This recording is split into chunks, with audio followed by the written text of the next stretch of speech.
Chhatrapati Sambhaji Maharaj, विश्वरत्न Vishwabhushan प्रभूज्य doctor Babasaheb Ambedkar, Mahatma Jyotiba Phule, Narendra Umaji Naik, Annabhau Sathe, Shankarrao Kharat या महापुरुषांना मी अभिवादन करतो। आणि आजच्या नगरपंचायतच्या निवडणुकी संदर्भामध्ये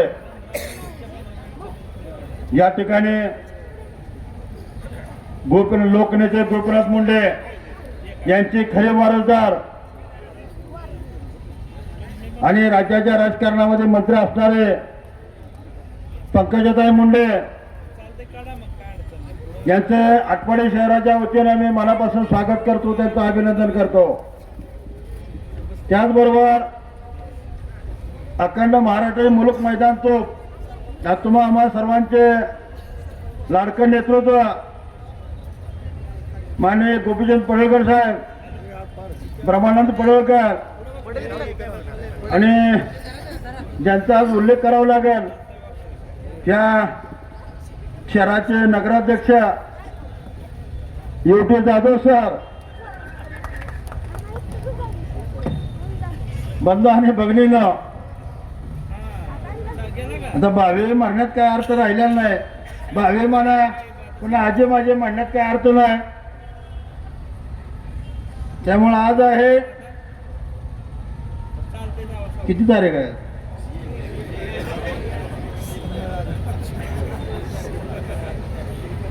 त्यामुळे युती सरांचा 1 तारीख 1 विजय निश्चित आहे। त्यामुळे आटपाडी शहरामध्ये असणारा महायुतीचा उमेदवार म्हणून आपण सर्वांनी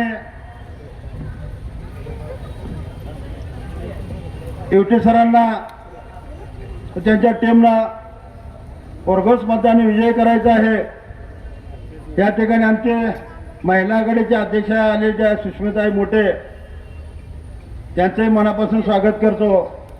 आणि पडळकर साहेब, आपण जो झंझावात या राज्यामध्ये गाजवलेला आहे, खऱ्या वास्तविक पाहता तुम्ही चूक केली जतमध्ये जाऊन, कारण तिकडला कन्नड भाग आम्हाला कळत नाही आणि तिकडलं काय तुम्ही आम्हाला सांगत नाही की ज्या अडचणी येत्या, जी अडचणी खरी या आटपाडी तालुक्यामध्ये होते। आणि तो हा मतदारसंघ सोडल्यामुळं खरंच मी जरी 5 वर्ष तुमच्याजवळ नव्हतो तरी पण मला वाटत होतं की इथला आमदार इथंच असायला पाहिजे, कारण आमदार इथनं एकदा सेनापती निघून गेला की बाकी सैन्य ढिले पडते। तुम्ही कितीही डरकाया फोडा पण सेनापतीला सर येत नाही, सैनिक किती म्हणून लढणार आहे। त्याच्यामुळं भविष्यामध्ये असे आपल्याकडं चूक होऊ नये। तिकडे ज्या विकास करताय 3000 कोटी तिकडे काही दिले नाही, तिकडे इकडे 2000 कोटी जरी आटपाडीला द्या, कुठं तरी एखादे आता आपल्याला बरेच तुम्ही म्हटलं त्या ह्याला आपण MIDC करायचे आहे कामातमध्ये, एक MIDC प्रोजेक्ट आपल्यापासून आला पाहिजे अशी आपली भूमिका आहे। त्या तरच आपल्याला काम मिळेल। हाही कारखाना सुद्धा आता तुमच्या माध्यमातून तुम्ही दोघं एक झालेला आहे, तर तुम्ही लीड घेऊन हा कारखाना तालुक्याच्या हजारो लोकांना कामं मिळतील, रोजगार मिळेल। नगराध्यक्ष आपला होणार आहे म्हणल्यानंतर कामं पाहिजे का नाही, मग कुठलं खर्च पैसे करायचा। त्याच्यामुळे आपल्या दृष्टीनं हा एक करणं गरजेचं आहे। आणि मी आज तुम्हाला एक थोडंसं सांगतो, कारण ज्याच्यासाठी आपण या ठिकाणी जी माणसं आपल्याला, ज्या माणसाने आपल्याला अडवलं पडळकर साहेब, ती माणसं आज तुमच्याकडे नाही, त्याच्यासाठी तुम्ही आटापिटास केला। परवा मी तुम्हाला सांगितलं की बाबासाहेब आंबेडकरांचा पुतळा ह्या ठिकाणी जर आपण सर्वे केला तर आटपाडी शहरातल्या 90% लोकांचं म्हणणं आहे की ह्या ठिकाणी होऊ द्या, कारण त्या ठिकाणी असणारा ओढ्याचा पात्र आहे, पाणी येते, पाणी जर अडवलं तर त्याला अडचण निर्माण होईल। एवढा मोठा महापुरुष जगामध्ये असणारा डॉक्टर बाबासाहेब आंबेडकरांचा पुतळा हे असं भव्य दिव्य आणि सगळ्या आटपाडी शहराच्या लागून आणि इथं असणारा 80-90 गुंठ जागा आहे आपल्याला ती काय जागा घ्यायची नाही,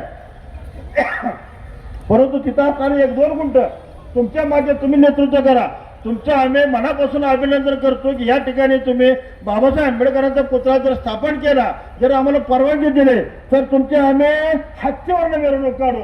आटपाडी पोलीस स्टेशन पासून ते एस टी स्टँड पासून ते आटपाडी पोलीस स्टेशन पर्यंत या अण्णाभाऊ साठेपर्यंत हे अशा पद्धतीने आम्ही तुमचं मनापासून आभार मानतो. कारण हा तुम्ही जो कारण त्याच्यासाठी तुम्ही केले ते लोक आज बघा ते नाही जर भाजपमध्ये नाही ते शिवसेनेत नाही आणि अजित पवार गटात पण नाही ते तुमचे आपले महायुती आहे. जरी आता तुमचं तुटलं असलं तर ही सगळं झाल्यानंतर तुम्ही एकाच ठिकाणी येणार आहे. परवा दिवशी 4 तारखेला तुम्ही अध्यक्ष तानाजी पाटील, अमरसिंह बापू आणि गोपीचंद पडळकर असं एकत्र कुठं दिसणार आहे ह्यांचं. आणि पुन्हा विजय कोणाचा ती पुढा विषय होतोय पुन्हा. परंतु ही करत असताना ज्याच्यासाठी तुम्ही आटापेटा केला ते लोक आपल्याला कुठंच नाही. त्याच्यामुळे बाबासाहेब आंबेडकरांचा पुतळा या ठिकाणी तुम्ही गृहीत धरून तुम्ही घोषित करावं एवढीच आपल्याला विनंती करून मी माझ्या 2 शब्द संपवतो. जय भीम जय भारत. धन्यवाद खरात साहेब. नक्कीच साहेब या ठिकाणी लढण्यासाठी